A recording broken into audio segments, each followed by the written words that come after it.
Good evening all of you. Welcome back to physics class. Are you ready for the class? Okay, hope you're all fine in your home. So let's start our class.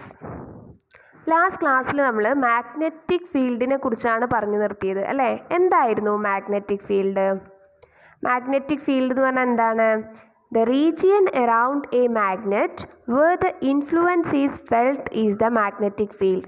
ഒരു മാഗ്നറ്റിന് ചുറ്റും ആ മാഗ്നറ്റിൻ്റെ influence feel ചെയ്യുന്ന ആ ഒരു ഏരിയയാണ് നമ്മൾ magnetic field എന്ന് പറയുന്നത് അല്ലേ?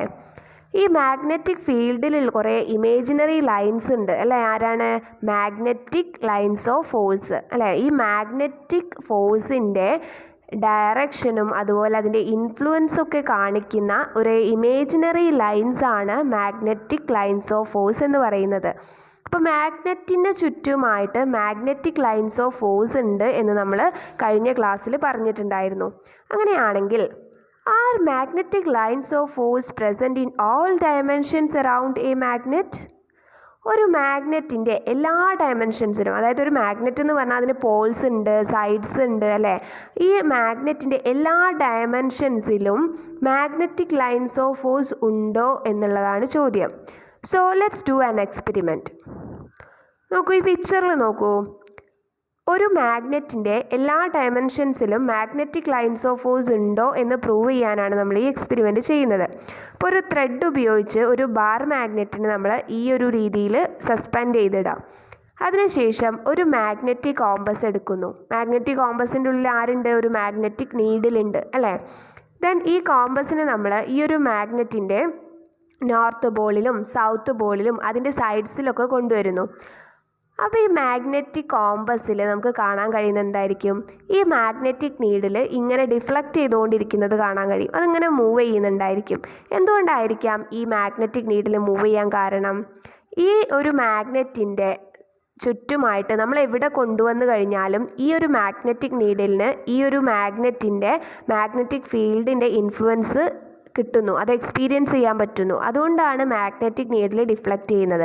അപ്പോൾ ഈ ഒരു എക്സ്പെരിമെൻറ്റിൽ നിന്ന് നമുക്ക് മനസ്സിലാവുന്നത് ഈ ഒരു മാഗ്നറ്റിൻ്റെ എല്ലാ ഡയമെൻഷൻസിലും അതിൻ്റെ മാഗ്നറ്റിക് ഫീൽഡിൻ്റെ ഇൻഫ്ലുവൻസ് ഉണ്ടായിരിക്കും. എല്ലാ സ്ഥലത്തും ഒരു മാഗ്നറ്റിൻ്റെ ചുറ്റുമായിട്ട് എല്ലാ ഭാഗങ്ങളിലും മാഗ്നറ്റിക് ഫീൽഡ് ഉണ്ട്.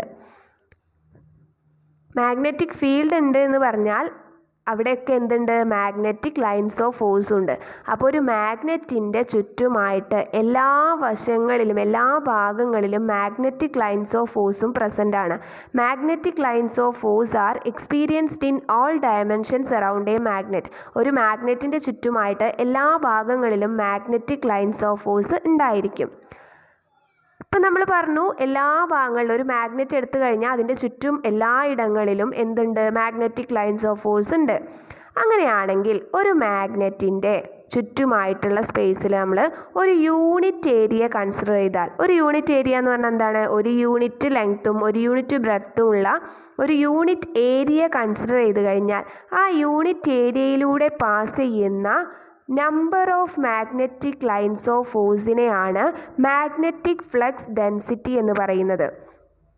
ഒരു മാഗ്നറ്റിന് ചുറ്റുമുള്ള സ്പേസിൽ നമ്മൾ ഒരു യൂണിറ്റ് ഏരിയ കൺസിഡർ ചെയ്ത് കഴിഞ്ഞാൽ ആ യൂണിറ്റ് ഏരിയയിലൂടെ പാസ് ചെയ്യുന്ന മാഗ്നറ്റിക് ലൈൻസ് ഓഫ് ഫോഴ്സിൻ്റെ എണ്ണമാണ് മാഗ്നറ്റിക് ഫ്ലക്സ് ഡെൻസിറ്റി എന്ന് പറയുന്നത്. നമ്മളെപ്പോഴും ഡെൻസിറ്റി പറയുമ്പോൾ എന്താണ്? ഒരു യൂണിറ്റ് ഏരിയയിലുള്ള മാറ്ററിൻ്റെ എമൗണ്ട് അല്ലേ? ഒരു യൂണിറ്റ് ഏരിയയിലല്ലേ നമ്മളെപ്പോഴും ഡെൻസിറ്റി പറയുക. അപ്പോൾ ഇവിടെ മാഗ്നറ്റിക് ഫ്ലക്സ് ഡെൻസിറ്റി എന്ന് പറഞ്ഞാൽ ഒരു മാഗ്നറ്റിന് ചുറ്റുമായിട്ടുള്ള ഏരിയയിൽ ഒരു യൂണിറ്റ് ഏരിയ നമ്മൾ കൺസിഡർ ചെയ്ത് കഴിഞ്ഞാൽ ആ യൂണിറ്റ് ഏരിയയിലൂടെ പാസ് ചെയ്യുന്ന number of magnetic lines of force ആണ് ആ ഏരിയയുടെ മാഗ്നറ്റിക് ഫ്ലക്സ് ഡെൻസിറ്റി എന്ന് പറയുന്നത്. The number of magnetic lines of force passing normal to the unit area is the magnetic flux density of that region. Normal to പറയുമ്പോൾ perpendicular ആയിട്ട്, ഇത് മാഗ്നറ്റിൻ്റെ ആ ഒരു ഏരിയയ്ക്ക് പെർപെൻഡിക്കുലർ ആയിട്ടാണ് magnetic field lines magnetic lines of force pass ചെയ്യുക. അപ്പോൾ ആ ഒരു യൂണിറ്റ് ഏരിയ നമ്മൾ കൺസിഡർ ചെയ്ത് കഴിഞ്ഞാൽ സിമ്പിളായിട്ട് ഇങ്ങനെ മനസ്സിലാക്കുക, ഒരു മാഗ്നറ്റിന് ചുറ്റുമായിട്ടുള്ള ഏരിയയിൽ നമ്മളൊരു യൂണിറ്റ് ഏരിയ കൺസിഡർ ചെയ്താൽ അതിലൂടെ പെർപെൻഡിക്കുലർ ആയിട്ട് പാസ് ചെയ്യുന്ന number of magnetic lines of force ആണ് എന്ത്, നമ്മുടെ ഫ്ലക്സ് ഡെൻസിറ്റി എന്ന് പറയുന്നത്, മാഗ്നറ്റിക് ഫ്ലക്സ് ഡെൻസിറ്റി എന്ന് പറയുന്നത്. അങ്ങനെയാണെങ്കിൽ ഒരു മാഗ്നറ്റിന് ചുറ്റും എവിടെയായിരിക്കും മാഗ്നറ്റിക് ഫ്ലക്സ് ഡെൻസിറ്റി ഏറ്റവും കൂടുതൽ ഉണ്ടാവുക? നമുക്കറിയാം, ഒരു മാഗ്നറ്റിൻ്റെ ചുറ്റും നമ്മൾ നോക്കിക്കഴിഞ്ഞാൽ പിക്ചർ നോക്കൂ, ഇതിൽ പോൾസിലാണ് ഏറ്റവും അടുത്തടുത്തായിട്ട് നമുക്ക് മാഗ്നറ്റിക് ലൈൻസ് ഓഫ് ഫോഴ്സിനെ കാണാൻ കഴിയുന്നത് അല്ലേ. പിന്നെ വശങ്ങളിലേക്കൊക്കെ പോകുമ്പോൾ കുറേ അകലത്തിലാണ്. അപ്പോൾ പോൾസിലാണ് ഏറ്റവും അടുത്തായിട്ട് മാഗ്നറ്റിക് ലൈൻസ് ഓഫ് ഫോഴ്സ് നമുക്ക് കാണാൻ കഴിയുന്നത്. അങ്ങനെയാണെങ്കിൽ എവിടെയായിരിക്കും മാഗ്നറ്റിക് ഫ്ലക്സ് ഡെൻസിറ്റി കാണാൻ കഴിയുക? നമ്മൾ ഈ ഒരു പോളിൽ ഒരു യൂണിറ്റ് ഏരിയ കൺസിഡർ ചെയ്ത് കഴിഞ്ഞാൽ അവിടെയുള്ള number of magnetic lines of force വളരെ കൂടുതലാണ് അല്ലേ, എവിടത്തെ അപേക്ഷിച്ച് ഈ സൈഡ്സിലൊക്കെ നോക്കുകയാണെങ്കിൽ. അപ്പോൾ ഏറ്റവും കൂടുതൽ മാഗ്നറ്റിക് ഫ്ലക്സ് ഡെൻസിറ്റി ഉള്ളത് എവിടെയാണ്? നമ്മുടെ മാഗ്നറ്റിൻ്റെ പോൾസിലാണ്. കാരണം എന്താ, പോൾസിലാണ് ഏറ്റവും അടുത്തടുത്തായിട്ട് നമുക്ക് ലൈൻസ് ഓഫ് ഫോഴ്സ് കാണാൻ കഴിയുന്നത്. അതായത് ഏറ്റവും കൂടുതൽ ലൈൻസ് ഓഫ് ഫോഴ്സ് ഉള്ള ഭാഗത്തായിരിക്കില്ലേ ഏറ്റവും കൂടുതൽ ഫ്ലക്സ് ഡെൻസിറ്റി ഉണ്ടാവുക. കാരണം ഫ്ലക്സ് ഡെൻസിറ്റി എന്ന് പറഞ്ഞാൽ ഒരു യൂണിറ്റ് ഏരിയ കൺസിഡർ ചെയ്താൽ അതിലൂടെ പാസ് ചെയ്യുന്ന number of magnetic lines of force ആണ്. അപ്പോൾ അത് എവിടെയായിരിക്കും കൂടുതലുള്ളത്? പോൾസിലാണ് മാഗ്നറ്റിക് ഫ്ലക്സ് ഡെൻസിറ്റി ഏറ്റവും കൂടുതലുള്ളത്. മാഗ്നറ്റിക് ഫ്ലക്സ് ഡെൻസിറ്റി എന്ന് പറഞ്ഞാൽ the number of magnetic lines of force passing normal to unit area is the magnetic flux density of that region. മാഗ്നറ്റിന് ചുറ്റുമായിട്ട് ഒരു യൂണിറ്റ് ഏരിയ കൺസിഡർ ചെയ്ത് കഴിഞ്ഞാൽ ആ യൂണിറ്റ് ഏരിയയിലൂടെ പാസ് ചെയ്യുന്ന number of magnetic lines of force, അതാണ് magnetic flux density. Magnetic flux density ഏറ്റവും കൂടുതലുള്ളത് പോൾസിലാണ്. ഒരു മാഗ്നറ്റിൻ്റെ പോളിലാണ് ഏറ്റവും കൂടുതൽ മാഗ്നറ്റിക് ഫ്ലക്സ് ഡെൻസിറ്റി ഉള്ളത്. അതായത് അവിടെയാണ് ഏറ്റവും കൂടുതൽ മാഗ്നറ്റിക് ലൈൻസ് ഓഫ് ഫോഴ്സ് വളരെ അടുത്തായിട്ട് കാണപ്പെടുന്നത്. ഇനി നമുക്ക് മാഗ്നറ്റിക് ലൈൻസ് ഓഫ് ഫോഴ്സിൻ്റെ കുറച്ച് പ്രോപ്പർട്ടീസും കൂടിയാണ് പഠിക്കാനുള്ളത്. അതായത് magnetic lines of force formed between magnet when north pole of one magnet near the north pole of another magnet. ഒരു മാഗ്നറ്റിൻ്റെ നോർത്ത് പോളിനടുത്ത് മറ്റൊരു മാഗ്നറ്റിൻ്റെ നോർത്ത് പോൾ നമ്മൾ കൊണ്ടുവന്ന് കഴിഞ്ഞാൽ അവരുടെ രണ്ടിൻ്റെയും ഇടയിലുള്ള മാഗ്നറ്റിക് ലൈൻസ് ഓഫ് ഫോഴ്സ് എങ്ങനെയായിരിക്കും എന്നുള്ളതാണ് ചോദ്യം. Magnetic lines of force formed between magnet when north pole of one magnet near the north pole of another magnet. അപ്പോൾ ഇവിടെ നോക്കൂ, ഈ ചിത്രം നിങ്ങൾക്ക് ശ്രദ്ധിച്ചാൽ ഇവിടെ ഒരു മാഗ്നറ്റിൻ്റെ നോർത്ത് പോൾ, ഇത് അടുത്ത മാഗ്നറ്റിൻ്റെ നോർത്ത് പോൾ. ഇങ്ങനെ നമ്മൾ രണ്ട് നോർത്ത് പോൾ, അതായത് ഒരേപോലെയുള്ള ലൈക്ക് പോൾസ് ആണ് അല്ലേ, ലൈക്ക് പോൾസ് നമ്മൾ ഇതുപോലെ അടുത്ത് കൊണ്ടുവന്ന് കഴിഞ്ഞാൽ എന്തായിരിക്കും ഉണ്ടാവുക? ഇവയ്ക്കിടയിലുള്ള മാഗ്നറ്റിക് ലൈൻസ് ഓഫ് ഫോഴ്സ് വരച്ചിട്ടുള്ളത് നോക്കൂ, ഇത് കണ്ടില്ലേ? രണ്ട് വശത്തു നിന്നും മാഗ്നറ്റിക് ലൈൻസ് ഓഫ് ഫോഴ്സ് എന്ത് ചെയ്തിട്ടുണ്ട്? Magnetic lines of force bend side vice അല്ലേ, വശങ്ങളിലേക്ക് ഇങ്ങനെ വളഞ്ഞു പോയിട്ടുണ്ട്. ബെൻഡ് സൈഡ് വൈസ്, സൈഡിലേക്ക് ബെൻഡ് ചെയ്താണ് പോയിട്ടുള്ളത്. ഈ ഒരു പോളിൻ്റെ മാഗ്നറ്റിക് ലൈൻസ് ഓഫ് ഫോഴ്സ് ഇങ്ങോട്ട് ബെൻഡ് ചെയ്ത് പോയിട്ട്, ആരോ മാർക്ക് ശ്രദ്ധിക്കൂ, ഇങ്ങോട്ട് ബെൻഡ് ചെയ്ത് പോയിട്ടുണ്ട്, അതുപോലെ താഴേക്കും ബെൻഡ് ചെയ്ത് പോയിട്ടുണ്ട്. ഈ ഒരു നോർത്ത് പോളിൻ്റെയും കണ്ടില്ലേ, ഇങ്ങനെ സൈഡിലേക്ക് ബെൻഡ് ചെയ്ത് പോയിട്ടുണ്ട്. ഒരിക്കലും ഇവർ തമ്മിൽ കൂട്ടിമുട്ടുന്നില്ല അല്ലേ. അപ്പോൾ രണ്ട് ഭാഗത്തുനിന്നും സൈഡിലേക്ക് എന്ത് ചെയ്തിട്ടുണ്ട്? ബെൻഡ് ചെയ്ത് പോവുകയാണ് ചെയ്തിട്ടുള്ളത്. അപ്പോൾ നമുക്കറിയാം ലൈക്ക് പോൾസ് വരുമ്പോൾ എപ്പോഴും എന്താണ്? റിപ്പൽഷൻ ആണ് ഉണ്ടാവുക അല്ലേ, റിപ്പൽ ചെയ്യാണ് ചെയ്യുക. അതുകൊണ്ടാണ് ഈ മാഗ്നറ്റിക് ലൈൻസ് ഓഫ് ഫോഴ്സ് ഇങ്ങനെ പോകുന്നത്, റിപ്പൽ ചെയ്യാണ്. ഇവർക്ക് എന്തില്ല, പരസ്പരം ഇഷ്ടമില്ലാത്ത പോലെയല്ലേ ഇവർ അങ്ങോട്ട് സൈഡിലേക്ക് തിരിഞ്ഞ് മുഖം തിരിച്ച് പോണത്. അപ്പോൾ ഇവിടെ റിപ്പൽഷൻ ആണ് നടക്കുന്നത്. ലൈക്ക് പോൾസ് വരുമ്പോൾ റിപ്പൽഷൻ ആണ് നടക്കുന്നത്. അതുകൊണ്ടാണ് ഇവിടെ മാഗ്നറ്റിക് ലൈൻസ് ഓഫ് ഫോഴ്സ് സൈഡിലേക്ക് ബെൻഡ് ചെയ്ത് പോകുന്നത്. സൈഡിലേക്ക് ഇങ്ങനെ ബെൻഡ് ചെയ്തിട്ടാണ് മാഗ്നറ്റിക് ലൈൻസ് ഓഫ് ഫോഴ്സ് പോകുന്നത്. അപ്പോൾ magnetic lines of force bend sidewise when like poles of magnet come near to each other. രണ്ട് മാഗ്നറ്റ്സിൻ്റെ ലൈക്ക് പോൾസ് അടുത്തടുത്ത് വന്നു കഴിഞ്ഞാൽ അവിടെ മാഗ്നറ്റിക് ലൈൻസ് ഓഫ് ഫോഴ്സ് എന്ത് ചെയ്യും? സൈഡിലേക്ക് ബെൻഡ് ചെയ്ത് പോകും. അപ്പോൾ ഈ പിക്ചർ ഇമ്പോർട്ടൻ്റ് ആണ്, എപ്പോഴും ചോദിക്കുന്നതാണ്. ലൈക്ക് പോൾസ് അടുത്തടുത്ത് വരുമ്പോൾ, ഇപ്പോൾ ഇവിടെ ഈ ചിത്രത്തിൽ കാണിച്ചിട്ടുള്ളത് നോർത്ത് പോളാണ് രണ്ടിൻ്റെയും. ഈ രണ്ടിൻ്റെയും സൗത്ത് പോൾ വരികയാണെങ്കിലും എങ്ങനെയായിരിക്കും?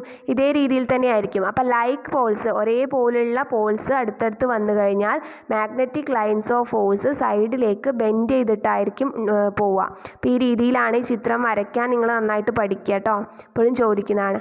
അങ്ങനെയാണെങ്കിൽ ഇപ്പോൾ നമ്മൾ പറഞ്ഞത് ലൈക്ക് പോൾസിൻ്റെ കാര്യമാണ്. ഇനി ഒരേപോലെയുള്ള പോൾസ് അല്ലെങ്കിലോ, അൺലൈക്ക് പോൾസ് ആണെങ്കിലോ, magnetic lines of force formed between magnet when north pole of one magnet near the south pole of another magnet. ഒരു മാഗ്നറ്റിൻ്റെ നോർത്ത് പോളിനടുത്ത് മറ്റൊരു മാഗ്നറ്റിൻ്റെ സൗത്ത് പോൾ കൊണ്ടുവന്നു കഴിഞ്ഞാൽ അവയുടെ ഇടയിലുള്ള മാഗ്നറ്റിക് ലൈൻസ് ഓഫ് ഫോഴ്സിനെ ചിത്രീകരിച്ചിരിക്കുന്നതാണ് ഇവിടെ കൊടുത്തിട്ടുള്ളത്. കണ്ടില്ലേ, പിക്ചർ നോക്കൂ. അപ്പോൾ ഇവിടെ എങ്ങനെയാണ് മാഗ്നറ്റിക് ലൈൻസ് ഓഫ് ഫോഴ്സ്? ഇവിടെ എന്താണ്, രണ്ടും അൺലൈക്ക് പോൾസ് ആണ്. അപ്പോൾ നമുക്കറിയാം അൺലൈക്ക് പോൾസ് ആകുമ്പം അവിടെ അട്രാക്ഷൻ ആണ് വരിക അല്ലേ. അപ്പോൾ അട്രാക്ഷൻ ആണ്. അപ്പോൾ അതിൻ്റെ ഇടയിലുള്ള മാഗ്നറ്റിക് ലൈൻസ് ഓഫ് ഫോഴ്സ് നോക്കൂ. ഒരു മാഗ്നറ്റിൻ്റെ നോർത്ത് പോളിൽ സ്റ്റാർട്ട് ചെയ്ത മറ്റേ മാഗ്നറ്റിൻ്റെ സൗത്ത് പോളിലാണ് അല്ലേ. അങ്ങനെയാണ് ഡയറക്ഷൻ വരുന്നത്. നോർത്ത് ടു സൗത്ത് ഡയറക്ഷനിലാണ് മാഗ്നറ്റിക് ലൈൻസ് ഓഫ് ഫോഴ്സ് വരുന്നത്. അപ്പോൾ when unlike poles of magnet come close to each other the path of the magnetic lines of force is from the north pole of the magnet to the south pole of the other magnet. അപ്പം രണ്ട് മാഗ്നറ്റിൻ്റെ വ്യത്യസ്തമായിട്ടുള്ള Paul's അടുത്തടുത്ത് വന്നു കഴിഞ്ഞാൽ അതിനിടയിലുള്ള magnetic field lines എങ്ങനെയായിരിക്കും? ഇതുപോലെ ഒന്നിൻ്റെ north പോളിൽ തുടങ്ങി അടുത്തതിൻ്റെ സൗത്ത് പോളിൽ അവസാനിക്കുന്ന രീതിയിലാണ് മാഗ്നറ്റിക് ലൈൻസ് ഓഫ് ഫോഴ്സ് വരുന്നത്. ഇവരുടെ ഇടയിൽ എന്താണ്? അട്രാക്ഷനാണ്. നേരത്തെ പറഞ്ഞത് റിപ്പൽഷനാണ്. റിപ്പൽഷൻ വരുമ്പോൾ സൈഡിലേക്ക് ബെൻഡ് ചെയ്ത് പോകുന്ന രീതിയിലാണ് മാഗ്നറ്റിക് ലൈൻസ് ഓഫ് ഫോഴ്സ് ഉണ്ടാവുക. അപ്പോൾ അത് വളരെ ഇമ്പോർട്ടൻ്റ് ആണ്. ലൈക്ക് പോൾസിന് അടുത്ത് കൊണ്ടുവരുമ്പോഴും അൺലൈക്ക് പോൾസിന് അടുത്ത് കൊണ്ടുവരുമ്പോഴും എങ്ങനെയായിരിക്കും മാഗ്നറ്റിക് ലൈൻസ് ഓഫ് ഫോഴ്സിൻ്റെ ആ ഒരു അറേഞ്ച്മെൻറ്റ് എങ്ങനെയായിരിക്കും എന്നുള്ളത് എപ്പോഴും ചോദിക്കുന്നതാണ്. നന്നായിട്ട് ചിത്രം വരച്ച് പഠിക്കുക. അപ്പോൾ ഇന്നത്തെ ക്ലാസ്സിൽ നമ്മൾ വളരെ കുറച്ച് കാര്യങ്ങളെ എടുത്തിട്ടുള്ളൂ. ഒന്നാമത് പറഞ്ഞത് ഒരു മാഗ്നറ്റിൻ്റെ എല്ലാ ഭാഗങ്ങളും എല്ലാ ഡയമെൻഷൻസിലും മാഗ്നറ്റിക് ലൈൻസ് ഓഫ് ഫോഴ്സ് ഉണ്ട്. അങ്ങനെയാണെങ്കിൽ ഒരു മാഗ്നറ്റിന് ചുറ്റുമായിട്ട് നമ്മളൊരു യൂണിറ്റ് ഏരിയ കൺസിഡർ ചെയ്ത് കഴിഞ്ഞാൽ ആ യൂണിറ്റ് ഏരിയയിലൂടെ പാസ് ചെയ്യുന്ന മാഗ്നറ്റിക് ഫീൽഡ് ലൈൻസിൻ്റെ മാഗ്നറ്റിക് ലൈൻസ് ഓഫ് ഫോഴ്സിൻ്റെ നമ്പറാണ് മാഗ്നറ്റിക് ഫ്ലക്സ് ഡെൻസിറ്റി എന്ന് പറയുന്നത്. മാഗ്നറ്റിക് ഫ്ലക്സ് ഡെൻസിറ്റി ഏറ്റവും കൂടുതലുള്ളത് മാഗ്നറ്റിൻ്റെ പോൾസിലാണ്. പിന്നെ നമ്മൾ പറഞ്ഞത് ലൈക്ക് പോൾസിനും അതുപോലെ അൺലൈക്ക് പോൾസിനും ഇടയിൽ എങ്ങനെയായിരിക്കും മാഗ്നറ്റിക് ലൈൻസ് ഓഫ് ഫോഴ്സിൻ്റെ ആ ഒരു അറേഞ്ച്മെൻറ്റ് എന്നുള്ളതാണ്. അതിൻ്റെ പിക്ചർ വരച്ച് പഠിക്കുക. നോട്ട് എഴുതുന്ന സമയത്ത് പിക്ചർ വരയ്ക്കണം നിർബന്ധമാണ്. വളരെ വൃത്തിയായിട്ട് ആരോ മാർക്കൊക്കെ നോക്കി നിങ്ങൾ പിക്ചർ വരച്ച് വയ്ക്കുക. ഇനി എന്തെങ്കിലും ഡൗട്ട്സ് ഉണ്ടെങ്കിൽ ചോദിക്കുക. Okay, thank you.